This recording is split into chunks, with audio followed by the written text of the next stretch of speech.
Gap পড়ে গেছে। পাঠাইতে হইব না, ইনশাল্লাহ কাইল একটা ব্যবস্থা হয়ে যাইব। আপনি নিশ্চিন্তে বাড়িতে যান।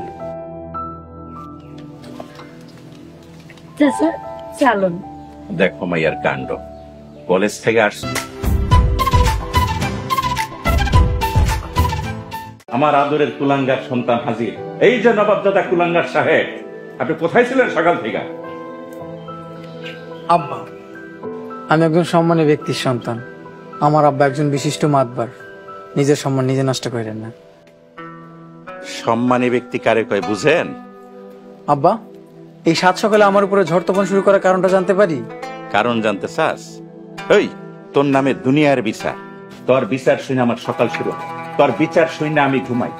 বলি এইভাবে আর কতদিন চলবো শুনি? হেই কুলাঙ্গা, তুই কি জীবনে মানুষ হবি না? আপনি কি শুরু করছেন সাত সকালে? কোথায় পোলাটা বাড়িতে এসে জিজ্ঞেস করবেন কিছু খাইছেনি, তা না, পোলাটার সাথে শুধু চটপাট শুরু করছেন। চল বাবা, ঘরে আয়, নাস্তা করবি। আব্বাসের মা, তুমি কিন্তু শয়তানের সহযোগী। সব সময় এরকম শয়তানের সেবা কইরো না। সি, কেমন বাপ আপনি? নিজের সন্তানরে শয়তান কইলেন? আরে না না, শয়তান কই নাই, শয়তানের সহযোগী কইছি। যা কইছি সত্য কইছি। কোথায় ছেলেরে নামাজের তাগিদ দিবা, সৎ কাজের উপদেশ দিবা, তা না। দিনের আলোকে ছেলেরে জীবন চলার কথা কইবা, তা না। চল বাবা, ঘরে চল। এরম রেডিও বাজতেই থাকবো। পোলাটা আমার না খাইতে খাইতে শুকায় কাঠ হয়ে গেছে। চল।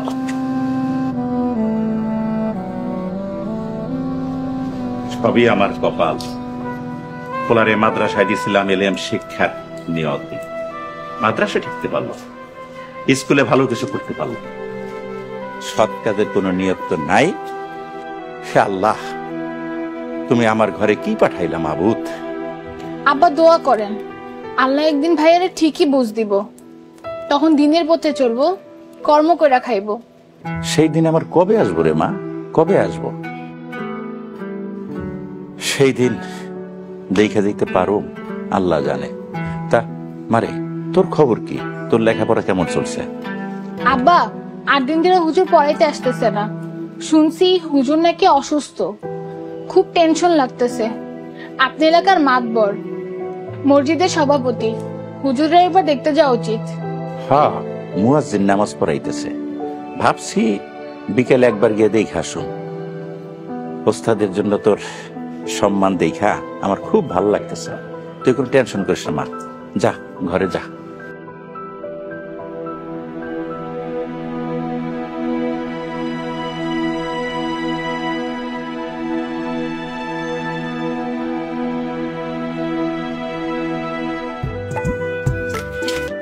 আসেন আসেন, বসেন। আম্মা, আম্মা দেখো কে এসে।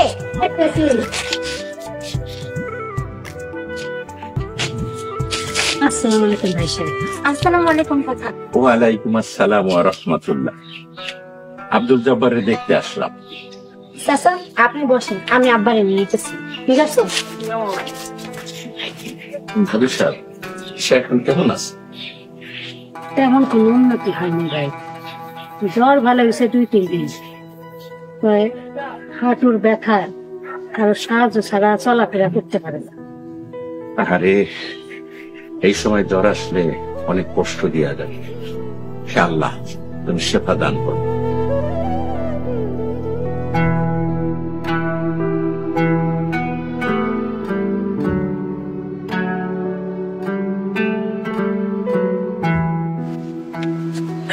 আসসালামু আলাইকুম।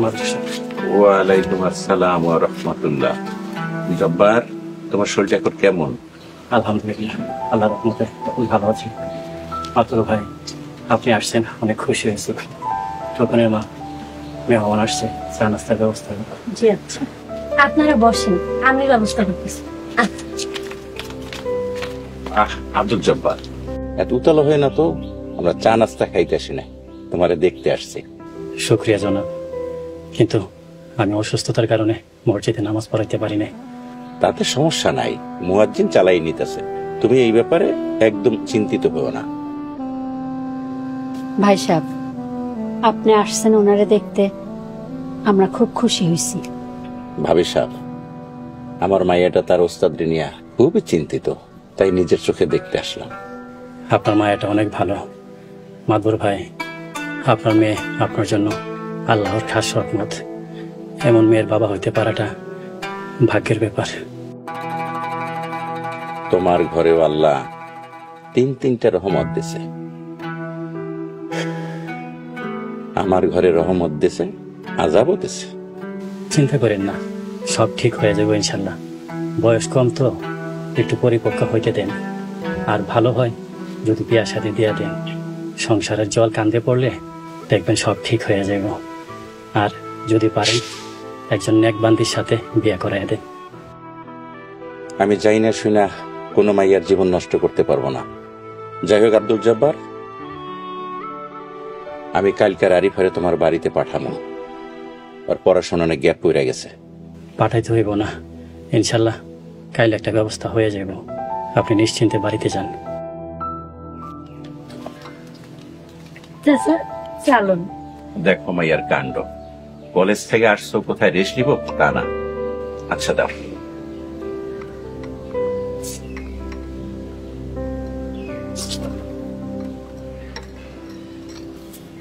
মাশাআল্লাহ,